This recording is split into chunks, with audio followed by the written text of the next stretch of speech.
En 1781, Francis Ignace de Wendel implante au Creusot une fonderie, bientôt la plus importante d'Europe.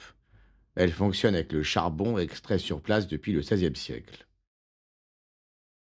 En 1836, l'établissement en faillite est racheté par Adolphe et Eugène Schneider.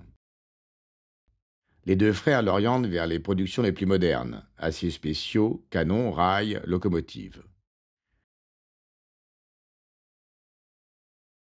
Ville-usine, le Creusot passe de 2700 habitants en 1836 à 30 000 en 1900. Par une habile stratégie matrimoniale, les Schneider donnent naissance à une des plus puissantes dynasties patronales françaises. Patrons paternalistes, ils entendent assumer l'autorité et les devoirs d'un père envers ses enfants salariés, en contrepartie de leur obéissance. Mais, comme le dit un certain Gabin dans le journal Le Temps au nom des ouvriers, nous en avons assez de la philanthropie de M. Schneider. Il n'est pas notre tuteur, encore moins notre père. Nous désirons être des hommes libres, qu'il augmente les salaires et nous dispense de sa charité. La vérité est que l'ensemble de ses œuvres sert à perpétuer le règne d'esclavage que nous subissons.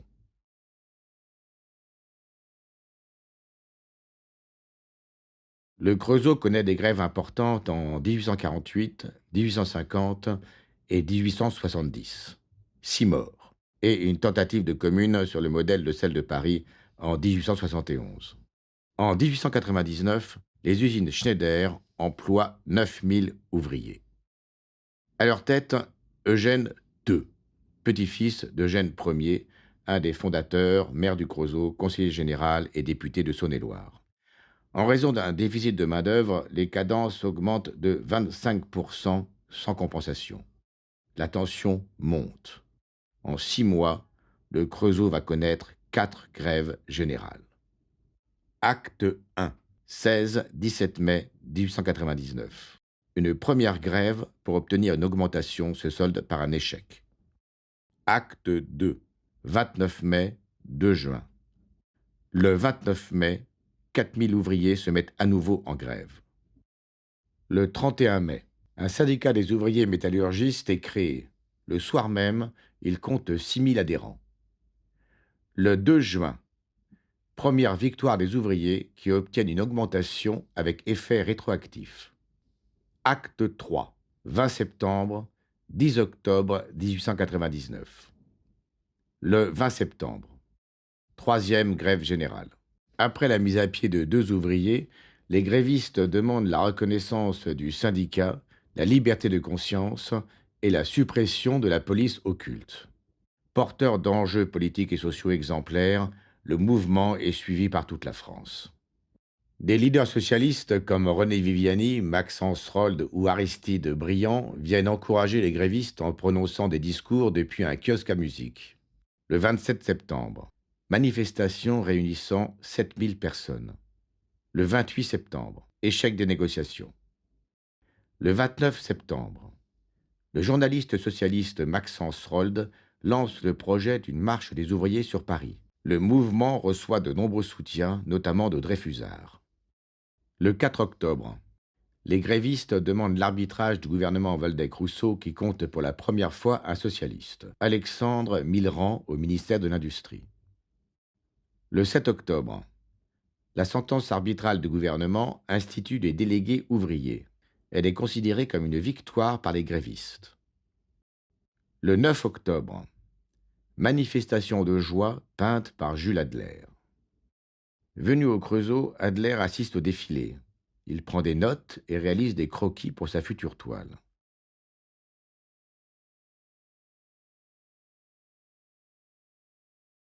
Rentré à Paris, il compose son tableau à partir de ses notes, faisant poser des modèles rencontrés dans les rues de Paris.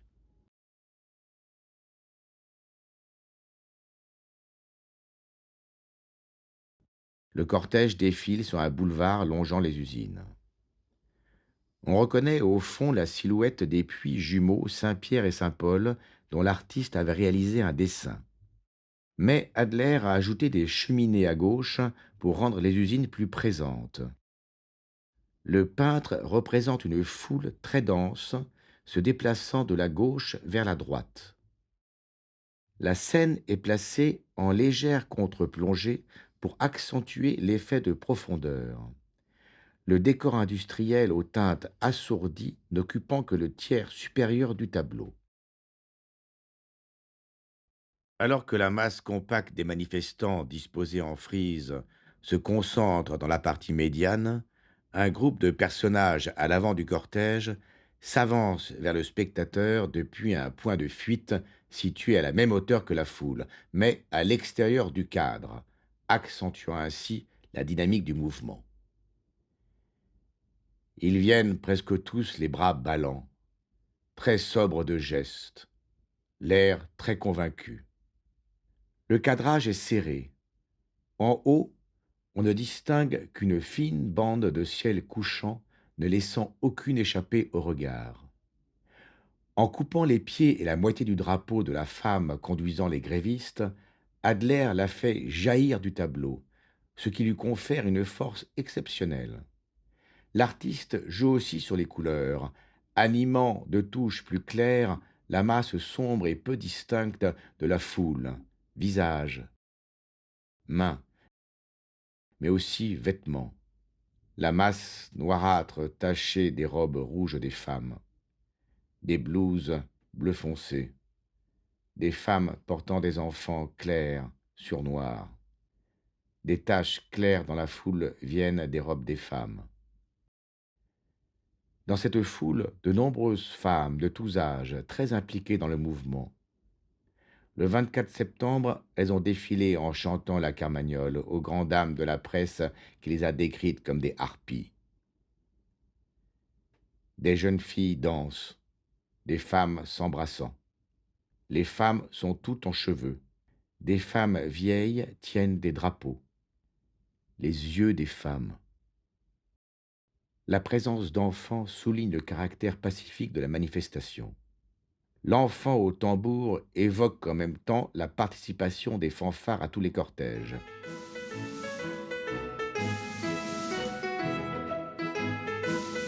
Tous, hommes, femmes et enfants, chantent. Ce jour-là, au Creusot, on entend la carmagnole. Dansons la carmagnole, vive le son, vive le son. Dansons la carmagnole, vive le son du canon. Le chant des prolétaires, le drapeau rouge.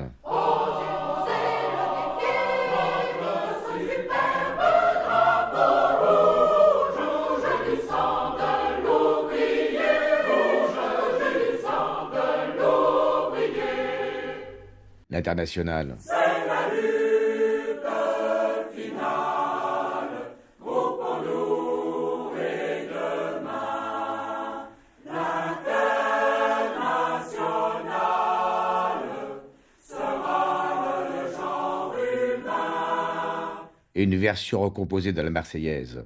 Aux urnes, citoyens, de triompher certains, votons, votons, votons, en vrais républicains.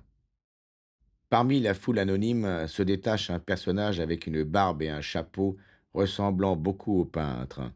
Mais il s'agit plus probablement d'un portrait du leader socialiste Maxence Rold, dont Adler fit la connaissance au Creusot. Les mains. Adler insiste beaucoup sur les mains des ouvriers. Certaines sont dressées en signe de victoire ou de joie. Des hommes lancent leurs chapeaux. D'autres, au premier plan, symbolisent plutôt la fraternité des ouvriers défilant main dans la main. Deux se tenant bras dessus, bras dessous, et les mains sur les épaules. Le peintre expliquera plus tard avoir exagéré leurs proportions, soulignant ainsi leur valeur symbolique. Adler prend note de détails, rendant hommage aux victimes de la tuerie de Fourmi le 1er mai 1891. Des églantines rouges à la boutonnière, que l'on ne voit pas distinctement, rappel du sang versé. Des femmes tiennent des rameaux verts, souvenir de la jeune femme tuée en même temps que son fiancé, qui fit la une des journaux de l'époque. Les drapeaux très hauts. Ces grands drapeaux sont très présents sur les photographies de l'événement. Bien que partiellement coupés, il s'agit de drapeaux tricolores, prouvant la confiance des ouvriers dans la République, par opposition aux drapeaux noirs de l'anarchie ou rouge de la Révolution. Pourtant, selon la police, certains auraient été enroulés pour ne laisser voir que cette couleur. Homme tenant un drapeau, la tête à moitié cachée par le bras droit. Femme en noir, bande rouge, drapée dans le drapeau. Tout le rouge venant couvrir la moitié de la figure et la faire se détacher sur l'étoffe du drapeau. Par son élan, cette femme en tête du cortège rappelle la figure allégorique de la liberté guidant le peuple de Delacroix en 1830. Mais le temps des révolutions est fini. La République, bien installée. Et l'enfant au tambour, nouveau Gavroche, a délaissé son fusil.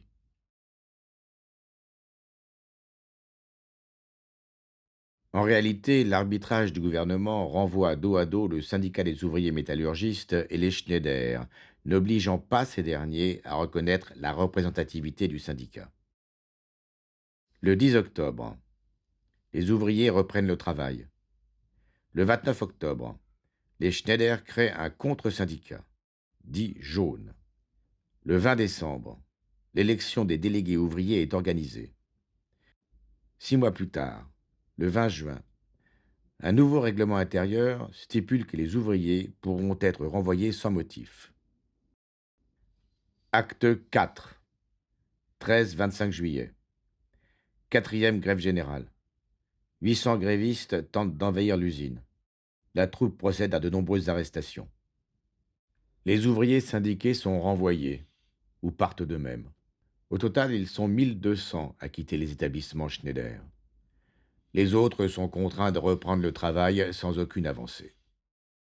En 1901, Eugène de Schneider construit un nouvel hôtel de ville à l'emplacement du kiosque utilisé par les grévistes afin d'effacer la mémoire même des lieux. Cet échec va entraver la vie syndicale locale pendant plus de 40 ans. Il n'y aura pas de grève au Creusot en 1936.